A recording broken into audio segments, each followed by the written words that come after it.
Oui, bonsoir amis, comment y est? C'est Pasteur Leptune la madanm Denise Paul qui présente une nouvelle vidéo de la vérité.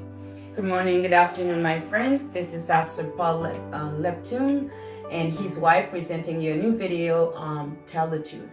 Sous channel ça, nous n'avons l'ouvrir, nous dit la vérité, un peu l'autre monde pas dire. On this channel, we go into open your eyes and tell you a lot of truth that a lot of people will not tell you.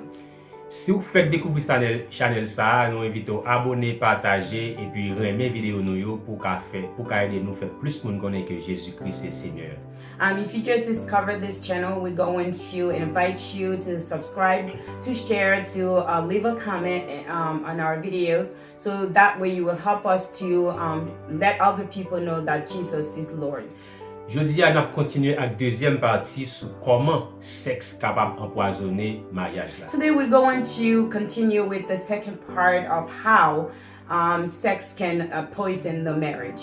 Sous question relation sexuelle, il y a plusieurs éléments capables de bouleverser et même détruire mariage chrétien.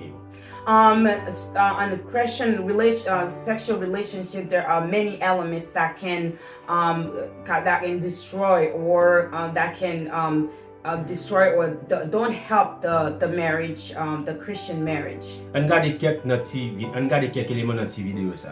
Let's look at some elements in this video. Premier, on a regardé ignorance moun qui marié. First, we're going to look at ignorance of the married couple. Deuxièmement, moun qui marié qui pas matché ou bien qui pas poy. Secondly, those who are married who do not match. Troisièmement, question Anbago bien conjoint qui refusé et sexe sans une raison valable, sans justification. Thirdly, we're going to look at the question of embargo, and also when the couple refuse each other non-justifiable sex. Et puis quatrièmement, on a regardé moun qui marié et mais qui gagne trop gros différence dans l'âge. Fourthly, we're going to look at those who are married with a big gap between their ages. Nous avons déjà parlé un peu sur question ignorance moun qui marié dans domaine rapport sexuel dans une première petite vidéo nous avons fait sur sujet ça. We already spoke about the question questions of ignorance on the first video about sexual relationship between the couples. Et nous avons titré vidéo ça relation sexuelle dans mariage part 1. Donc ça veut dire qu'on est capable de regarder, nous encourageons à regarder cette vidéo ça pour plus d'informations. Our first video is titled Sex and Marriage Part 1. So we encourage you to go back if you have not seen it, to go look at it. Pour qu'on y a, n'a seulement rappelé que si deux moun qui mariés pas jamais fait expérience sexuelle. For now, we're just going to remind you, if two people are married and they didn't have sexual experience before marriage, il y a besoin de faire un pile lecture sur relation sentimentale, mariage et éducation sexuelle pour former tête. They will need to do a lot of training, or not training, but education, like to do lecture, to read books on relationships, sentimental relationship, marriage, and also educate themselves on sexual experience. Il y a besoin d'entendre des conseils parents et leaders. They need to listen to advice from the leaders and also from parents. Nous te dit tout que la Bible condamne toute fornication, toute relation sexuelle avant le mariage d'après 1 Corinthiens 7 verset 2. We also mentioned in the first video that the Bible condemns any type of sexual relationship before marriage, and we read for you 1 Corinthians 7 verse 2. Et n'appelé encore pour même, il dit toutefois pour éviter l'impudicité, et Bible d'Arabie dit fornication, que chacun est sa femme et que chaque femme est son mari. It's 2 Corinthians 7 verse 2. It says, but since sexual immorality, some version says fornication is occurring, each man should have sexual relationships with his own wife, and each woman with her own husband. Bon, heureusement, deux moun qui mariés sans yo pas fait expérience sexuelle, capable d'apprendre naturellement l'un de l'autre. Fortunately, we can say that two people who are married who never had a sexual experience prior to marriage can learn from each other. Yo capable acheter bon livre tout pour lire pour former tête yo. They can buy good books also to help themselves. Cependant, nous pas conseiller du tout yon jeune qui pral marier pour la regarder pornographie pour apprendre ou bien pour éduquer tête li sexuellement. However, we do not encourage, we do not advise young people who will be getting married to watch videos like porn, to buy books that is on porn, because it's not okay. Parce que action qui passe dans pornographie yo dégrader dignité moun, yo déshonorer, yo souiller relation sexuelle. Because what is going on in videos on porn, it degraded the dignity of human being and also dishonor the sexual relationship among Christians. Scène pornographique yo pas refléter sa créateur te vle rapport sexuel la yé entre moun qui marié ou non foyer. The pornographic scene does not reflect what the creator wanted it to be, as Christian couples in a sexual relation. Deuxièmement, on a regardé moun qui marié qui pas matché, qui pas boy. Secondly, we go into see together those who are married who do not match. So, deuxième problème qui qu'on pose dans la relation sexuelle dans mariage yo, c'est le deux moun mariés et puis alors moun qui marié yo pas matché, yo pas boy par rapport à expérience sexuelle. The second problem that can happen in a sexual relationship in a marriage is when the two people do not match. That means they don't have the same sexual experience prior to marriage. C'est cas par exemple yon jeune frère ou yon jeune garçon qui t'a servi bon Dieu fidèlement, qui part dans désordre sexuel, qui part dans fornication.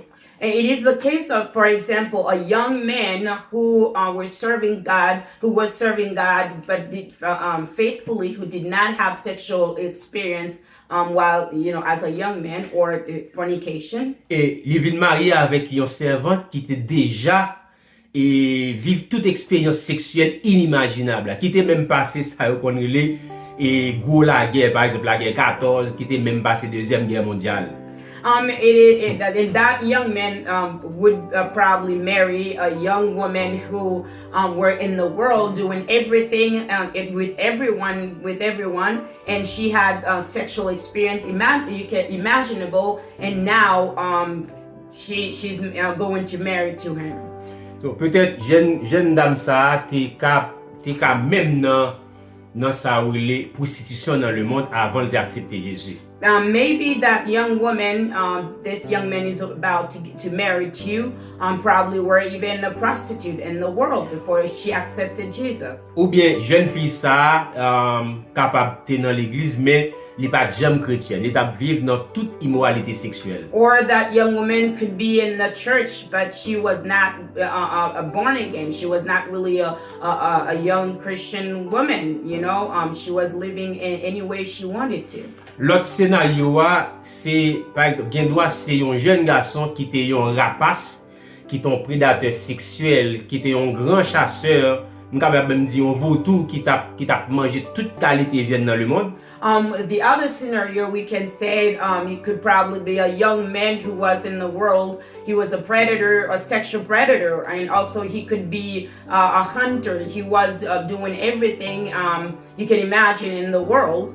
Et il t'a mangé toute viande dans le monde, viande fraîche, viande pourrie, qui était jeune garçon ça capable de vivre toute qualité expérience sexuelle, il capable même te addicté à pornographie. That young man, he could probably in the world doing everything, so to speak, eating any type of meat, fresh meat, rotten meat, anything he could find in his way, and also he had all types of sexual experience, and also he could probably be addicted to porn. Si jeune garçon ça ou bien jeune fille ça, yo vinn marié avec un jeune qui vierge dans l'église que personne peut jamais marier.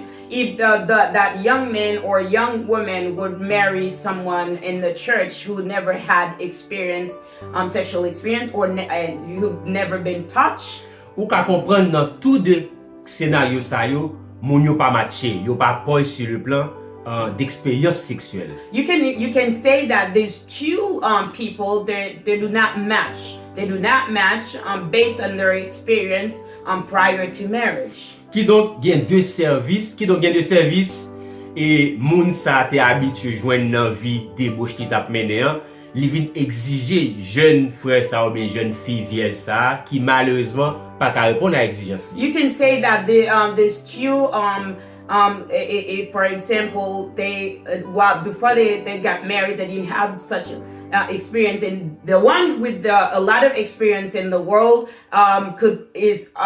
actually she or he's used to a lot of type of experience or sexual experience. So in the marriage, if they don't find that, it's not gonna be okay. So à cause de manque d'expérience ça yo, l'autre la pas capable satisfaire moun ça. You can say because of not having or not getting the type of experience or the service that they used to prior to marriage or prior to this relationship, they're not feeling okay. They're not satisfied. Situation ça conduit ou bien qu'on même entraver mariage là et quelquefois moun ça contenté pour aller continuer prendre plaisir dehors. In this situation, sometimes can put a problem in the marriage, and that person sometimes can go out in the world or somewhere else to find satisfaction, sexual satisfaction. Parce que si innocent ça al marié dans l'église nous pas dans niveau. Because the person that who is innocent, sexually innocent, that this person is married to is not in their level sexually. So, en passant, n'a tout fait connaître que si vous te vivre toute qualité d'expérience sexuelle avant ou d'accepter Jésus, l'ouvre jeune Jésus-Christ ou différent. We want to let you know, in parenthesis, that if you were someone in the world with a lot of sexual experience, when you come to Christ, everything is new, everything is different. You need to left behind some of your practices. En tant que chrétien, il y a quelques habitudes sexuelles ou obligé ou besoin quitter. As Christian, there are a lot of sexual experience or habits you need to leave behind. Il y a quelques pratiques sexuelles qui dégradant qui pas ta doué monter sous cabane chrétien. There are some sexual practices that are very degrading that should not come into your matrimonial bedroom. Par exemple, si yon moun te kon genye par exemple rapport anal ou pas ka vin mande madame ou bien mari ou pour le pratiquer ça dans mariage là. For example, if someone, while you were in the world, before you became Christian, if you were having anal sex, you should not ask your wife as a Christian or your husband as a Christian to practice this with you in your marriage. Et n'a dit avec confidence, si yon moun à l'aise pour une pénétration anale ou capable homosexuel. When we can tell you we're confident if someone is practicing or you practice sexual anal penetration, if you can do that, you can be a homosexual as well. Parce que anus là c'est même bagay ni pour fille ni pour garçon, c'est même fonction gagné pour tous deux sexes, garçon ou bien fille. Because we can tell you that because the anus it's the same for both, for female and male, and so if you practice it, you can be a homosexual as well. Donc si ou ka fait sexe comme ça avec une fille, ou pas aucun problème pour faire avec un garçon. We can say if you have a sexual relation like that with a woman, we can tell you would not have problem to have sex with a man. Yon ti conseil rapide pour couple qui pas matché ou bien qui pas pour yo. Some a little advice for the couples who are not matched. N'a pas invité au pratiquer l'amour selon modèle 1 Corinthiens 13 là. We will invite you to practice the love according to 1 Corinthians 13. Verset 4 là il dit la charité et gen Bible qui dit l'amour est patiente, elle est pleine de bonté, elle ne fait rien de malhonnête, elle ne cherche point son intérêt, etc. Verse 4, it says, love is patient, love is kind, it does not envy, it does not boast, it is not proud. Vrai amour est patient, il n'est pas égoïste. The real lover is really patient, and it is not an envy. It's not boastful.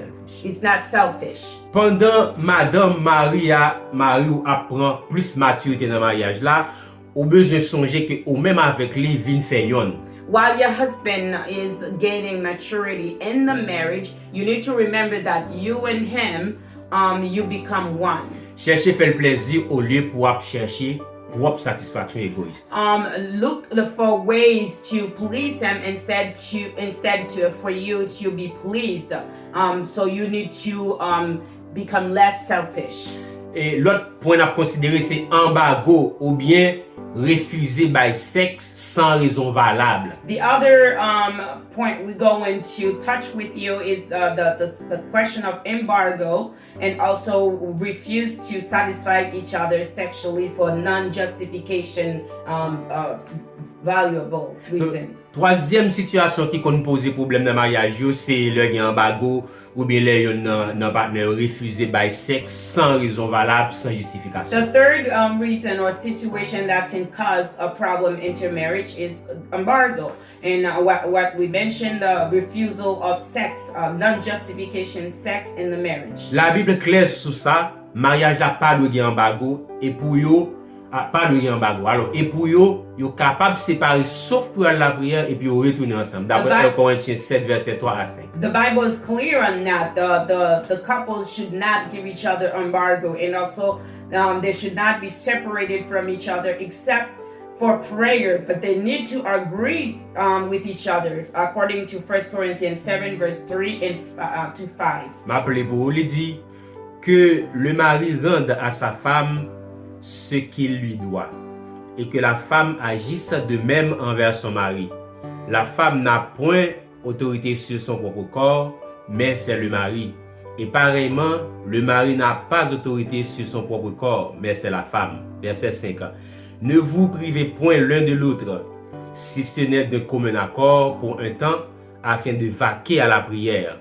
Puis, retournez ensemble, de peur que Satan ne vous tente par votre incontinence. I'm gonna read just for the sake of the time. I'm gonna read verse 5 for you. 1 Corinthians 7 verse 5. He said, "Do not deprive each other, except perhaps by mutual consent and for a time, so that you may devote yourselves to prayer. Then come together again, so that Satan will not tempt you because of your lack of self-control." Donc, mariage là pas doué gen embargo, ni refuser gen relation sexuelle sans raison valable. So the marriage should not have embargo or a non-justification refusal for sex. Pour embargo, c'est zéro tolérance. Pas doué gen aucune raison qui doit pousser madame nan ou bien Maria mettez l'autre là sur embargo. For embargo, it is zero tolerance. There should not be any reason for the husband to put embargo on the wife or the wife to put embargo on the husband. Par exemple, ou pas qu'à décider sans consentement mari ou bien madame ou et ou pas le faire mettre tout dans une chambre pour combien semaines à faire jeûne ou bien la prière. So, for example, you cannot without your husband's or your wife's consent to go lock yourself in a bedroom for a whole week for fasting. Si pas de consentement conjoint yo, c'est une forme d'embargo donc ça pas permis. If you two do not agree or consent for that, it is a type of embargo and it's not okay. Cependant, nous capables refuser faire sexe dans quelques circonstances. However, we could refuse for sex on certain circumstances. Si il y a une raison valable, comme par exemple, si il y a une raison valable et puis si il y a une bonne communication. If there is a valuable reason and also there is good communication. Nous devons être flexibles, nous devons par exemple, nous devons être flexibles. Il y a quelques circonstances qui sont capables de justifier madame non, ou bien Maria pas disponible. We're supposed to be flexible at times. For example, sometimes there could be a good reason the wife or the husband not available. Par exemple, il y a un problème de santé. Si madame ou bien mari malade, raison ça valable pour le dire non ou bien pour le refuser rapport sexuel. For example, if there could be health issues, if the wife or the husband is not feeling well, now there is a reason to refuse. En réalité, madame ou bien mari qui malade là, pas ta même besoin d'arriver dans cette situation pour c'est lui-même qui a refusé. In reality, the wife or the husband who is not feeling well should not fall into the situation to refuse. The other partner should already know. Parce que partenaire qui en santé a ta supposé gain bon sens et il t'a supposé remettre l'autre là suffisamment pour quitter le repos. Because the other partner who's healthy, who's feeling well, should already know that, you know, your husband or your wife is not feeling well, so to leave him or to leave her alone. Yon bon mari ou bien bon madame t'a toujours songer Matthieu 7 verset 12. A good wife or a good husband should always remember Matthew 7 verse 12. Mais qui ça le dit? Tout ce que vous voulez que les hommes fassent pour vous, faites-le même pour eux. This is what it says. It says, whatever you want somebody else to do for you, you should do it unto them. Bon, c'est tout couple qui a une histoire pa yo, ou capable partager expérience pa ou peut-être dans commentaire ou même. And I know that every couple have their own story, so you can leave a comment or something to share with us about your own story. So pour nous-mêmes et couple là, pour nous-mêmes, nous sommes les révérends de bishop ça t'as porté deuxième petite nous, donc grossesse là t'es tellement compliqué, yo t'es obligé faire cerclage. For us, the Paul's couple, I remember that my wife was not feeling well when she was carrying our second babies. The doctor had to do a cerclage for her. Et docteur a terré les ma côté pour dire comme ça, mon cher, a besoin de camper loin madame jusqu'à ce que ti moun ça fait. Donc, me répondre donc là. Bon donc là, son seul madame n'a m'gagné, m'a connaît. The doctor called me on the side and then he asked me after the cerclage to stay away from my wife, and I told him that I have only one wife. There's nothing else I can do. Bon, m'a plutôt imaginer comment 9 mois ça a dépassé, même penser me dépasser ça très bien. But I can let you imagine how the 9 months went, but I think on that situation I passed the test. So, pour ça, tout m'gè l'autre zami, nous gè yon pasteur zami qui c'est yon zami famille. Li men madame ni toujours ba nous blague n'a parler avec yo. We have a friend who is a pastor as well. Sometimes him and his wife they joke, they talk about this. Madame pasteur a toujours plaigné comment li son moun et li remet dormir surtout les matins. The pastor's wife, our friends, she always, complaining and saying that how she likes to sleep in the morning. Et bishop là tu a fait blague ça, lui même dit comme ça. Bon, eh bien, sous remet dormir matin, sous pas poisson, ou pas supposé rentrer dans nas. And the pastor always, telling her, if you like to sleep in the morning, you're not a fish. If you're not a fish, you don't come into the net. Si ou pas d'accord pour lever dans matin bonheur pour aller dans cohorte du matin, eh bien, pas marié. And if you if you don't accept to get up in the morning to go to cohort, to go to the morning prayer, and do not get married. N'a pas le grand monde là. So now we're talking about adults. You know what we're talking about. So nous toujours contents et ouais comment et couple ça a blague et puis a rire ensemble sur question sexualité qui pas un fardeau pour vraiment. We always happy to see these two couples when they're joking about their sexual relation, how it's not a burden for them. It's a joy. It's something that they're enjoying together. So, il y a un gros problème, dernier problème à considérer. Là, un gros problème, c'est des différences d'âge qui gagnent entre les gens qui marient. Ces problèmes, par exemple, ça a la grande monde qu'on a eu. The fourth problems, and the last one we're going to talk about, is the problem where the two people they have a big gap between their ages. So, nous avons dit trop sur ça, mais il y a de l'argent mon arrivé au fait pour qu'on ait parce que tout déjà marié ou fin vendre ou fin acheter. We're not going to say too much, but there is a certain age if somebody is rich, you should know that it is time for you to go. Ou pas gain ni jus ou pas gain ni énergie encore. You don't have any more juice in you and you don't have any more energy. So, yon mariage côté marié à ta grand-papa madame, li toujours gain problème et du point de vue sur les relations sexuelles. So you're a marriage where the husband is way much older than his wife, you already know that marriage is going to have problems, especially in sexual relationship. Et vice versa. And vice versa. Donc on connaît douleur tout et cavalier, li pas même qu'à marcher dans ça ou dans pleine. And we know that the older man, he's already limping. He doesn't have much energy anymore. He cannot even walk on flat land. Et puis, les fin fou là, le prend yon jeune ti fik fait décacheté. And acting crazy, and he just got married to a young woman who just came out of the market. So, mariage sa yo a toujours gen problème parce que si les pè sa, li pa ka faire job là, li pa ka délivrer marchandise là. And we already know that this marriage is going to have a problem because we know that old man cannot deliver. Monsieur, c'est pour nous plus sage. Gen de l'âge nou rive, ou pas ka marier avec une jeune fille qui t'a petit tout. Gentlemen, you need to be more, wise, because there is a certain age you reach. You cannot marry someone who could be your child or your grandchild. Ou fait pour éviter l'humain du feu ou qu'on n'a pas jamais gagné. You need to avoid to light a candle that or a fire that you cannot sustain, you cannot take care of. Bon, ou même qui sont jeunes et si vous acceptez marier à grand ou bien à grand papa, you as a young person, if you accept to marry your grandmother or your grandfather, c'est pour d'accord tout, c'est pour disposer pour monter calvaire avec. You need to agree also and make yourself available to climb a mountain with them. Bon, on conclut. So let's finish here.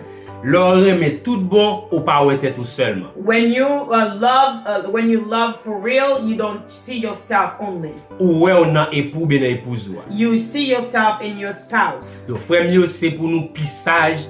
Nous connaissons nous toujours plus chaud devant ben non. My brothers, you need to be wiser because I know that you always you're the one who always go hunting. Donc faut nous get considération, faut nous songer madame nous c'est l'autre moitié nous. You need to have consideration and you need to remember that your wife is half of you, is you. Si madame ou bien Maryaj c'est malade ou bien s'il a traversé un moment difficile, quittez-le en repos. You need to know if your wife or your husband is going through something that is difficult, health-wise and emotionally she's not doing well. You need to leave her alone. You need to consider that. Nous devons supporter dans tout sens. We need to support each other in every way. Sèm yo, pas oublier relation sexuelle, c'est un gros morceau, c'est un gros élément clé dans mariage. My sister, do not forget that sexual relation between the couples is something that is key in the marriage. Donc, s'il vous plaît, zéro embargo, abat embargo. Please, I want to say that zero embargo and put the embargo down. Pas jamais oublier, si vous retirez relation sexuelle dans l'équation mariage là, li pa camper, la craser. Don't forget, if you remove the sexual equation in the marriage will not stand. Qui donc, yon doit bay l'autre sale mérité pour la gloire de Dieu. So everyone needs to give each other what they deserve, what they need for the glory of God. M'da dit plus mais n'a camper là pour aujourd'hui. We could say more, but we're going to stop here. N'a remercie en pile parce que tu prend temps pour regarder vidéo ça aujourd'hui. We want to thank you for taking the time to watch these small videos with us. Nous espérons ton bénédiction pour vous. We hope that it was a blessing for you. N'a invite toujours continuer à abonner, commenter, partager message ça sur toutes les réseaux sociaux pour aider nous toucher plus de pour Jésus. We want to invite you once again to subscribe, to leave a comment, to share on your social media, especially to help us to touch more lives and help other people to know that Jesus is Lord. S'il vous plaît, prends cette opportunité ça pour rencontrer avec Jésus, si vous pouvez faire ça. Please take this opportunity to meet with Jesus if you haven't done that. Répétez après nous. Repeat after us. Seigneur Jésus, Lord Jesus, moi reconnaître moi c'est un I pécheur. recognize that I'm a sinner. Moi croire t'es mort pour moi. I believe that you died for me. Moi reconnaître, moi remettre la vie. I give you my life. Tant pis, viens dans cœur Please come into my heart et sauve. and save me. Amen. Amen. Moi déclare béni. I declare that you are blessed.